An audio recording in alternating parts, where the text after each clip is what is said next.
largest measure of success is customer satisfaction.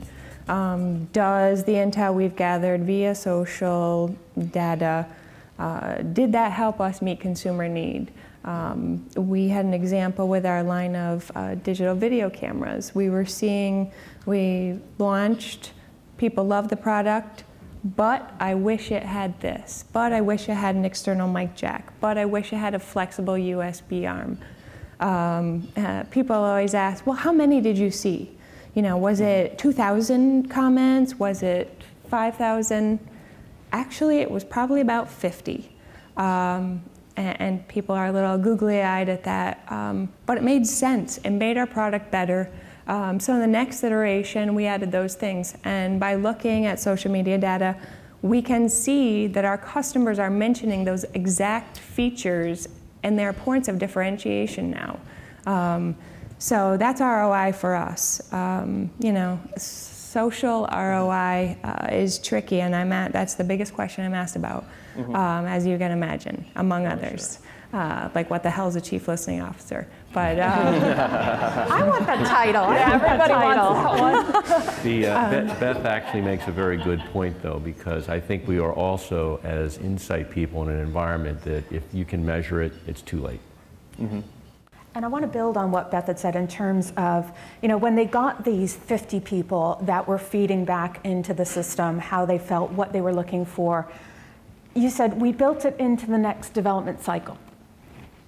That is a thing of beauty. So in other words, you didn't have this knee-jerk reaction. You didn't all of a sudden take the product off the market. You said, okay, this is great feedback. Let's act on it as soon as we have an opportunity.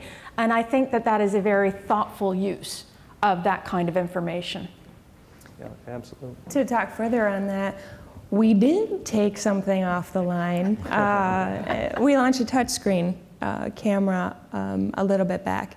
And so we started selling units, and I noticed spikes in people. It's freezing. It's crashing. Well, your camera's crashing. That's not very good.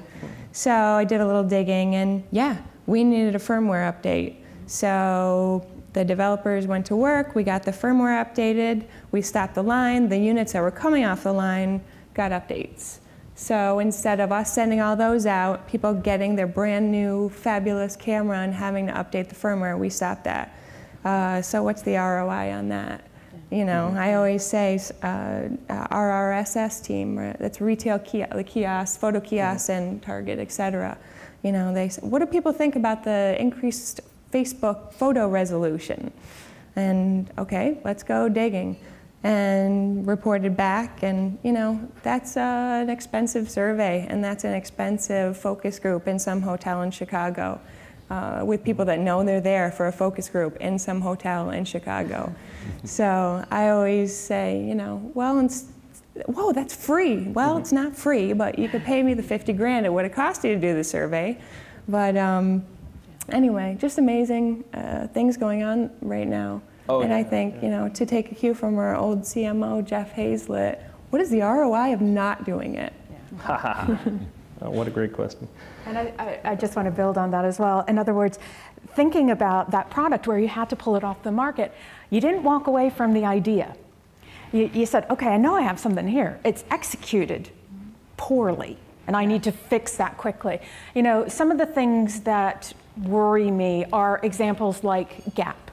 Right or wrong, you know, they got this feedback. They really didn't know where this feedback was coming from. They had invested, I'm sure, a fortune in doing work that said they should be changing their logo, which, you know, again, right or wrong, I don't know if it was the right thing, but it does make me nervous that some folks are looking at that and literally within a 24-hour period saying, well, you know, all that brand strategy work of which, you know, one of the manifestations was a new logo.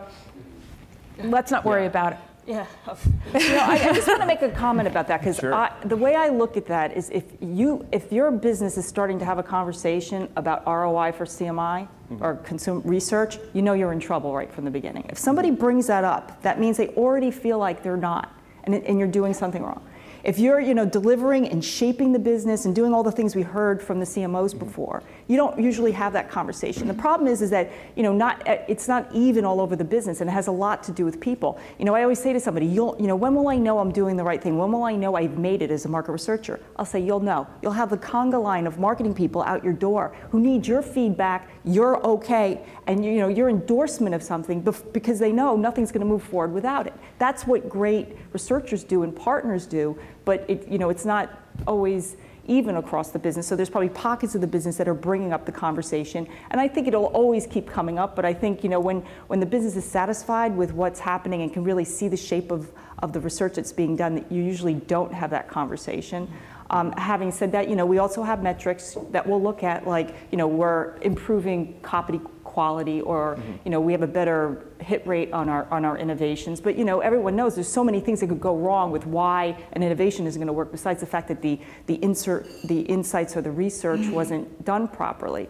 But I can also say that we're also at a point where where research is becoming more accountable for everything. So for a long time we just had an innovation that was dead the day it hit the market. And you're saying, well, this is Unilever. We have the best of everything. We have resources. We have people. How can you do that?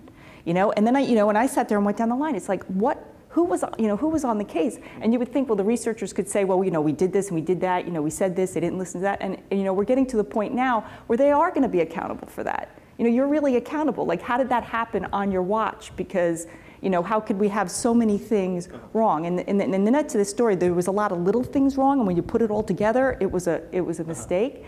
And for me to sit here and say, Unilever has many more successes than failures, so I can talk about that. But it's just an example of the changing world of research, and I think we're in a world where if we want a seat at the table, then the accountability is coming along with that. And that's what gets people questioning. I think what Donna says is absolutely the worst thing a researcher can say is they didn't listen to me, because it means you didn't do your job.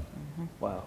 And when I hear that, there's some people in the room that work for me, they know how to react. Oh, yeah.